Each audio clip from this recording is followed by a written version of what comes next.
been lots of changes in the last few years around the insurance world. Who are the companies behind the policies that are available? I'm just going to fill you in real quick and then tell you what to expect with some of the new entrants. I'm Neil from Fairway Financial Advice, and I've been in the industry since 1990. Back in the day, we've had all the banks in play: the Commonwealth Bank, NAB, ANZ, Westpac.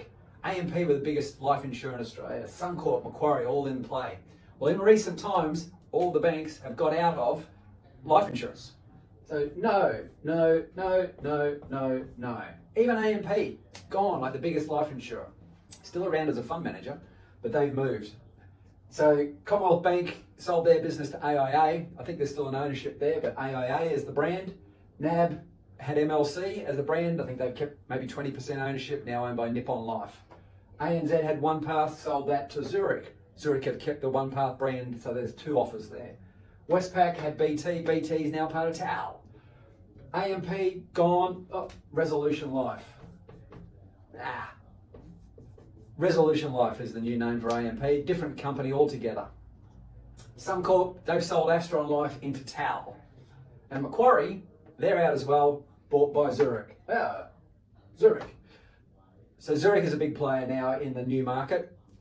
What's happened very recently in the last couple of years is we've got a couple of new entrants, which is good for the industry. NEOS and Integrity Life. So what can you expect from these new ones? People say, well, I'll make a recommendation. I've never heard of them. Okay, yeah, well, that's fine. They still have to play by the same rules that the existing participants have to, which is that meet the standards that APRA set, the government body.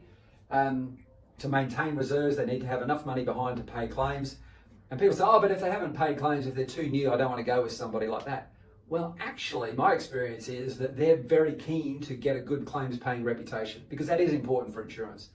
So what I've noticed in the past when new entrants come into the market, oh, here's another one. Clearview have been around for quite a few years. When they were new, it was like, great. They were very keen to pay claims early so they could be seen to be very effective in that space. And I reckon that's the case with these new ones as well. What you see, pricing, they're quite similar.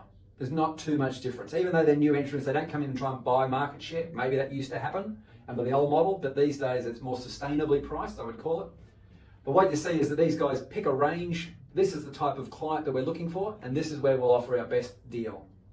They typically, the new ones, don't try to cater for the high end of town and then try not to cater for everybody. So it's a sweet spot in the middle where their pricing's good, their policies are good, and importantly, they use new technology. So their systems, the support, and the ease of doing stuff for you that we experience is just way better than some of the clunkiness that still exists. So you can expect them to want to pay claims, policies are good, the pricing's fair, and I would like to think that these are sustainably priced. Some of these are carrying legacy products that are not as profitable. So maybe there's some pressure on these ones to put up pricing. They're seeing a lot of pricing increasing at the moment.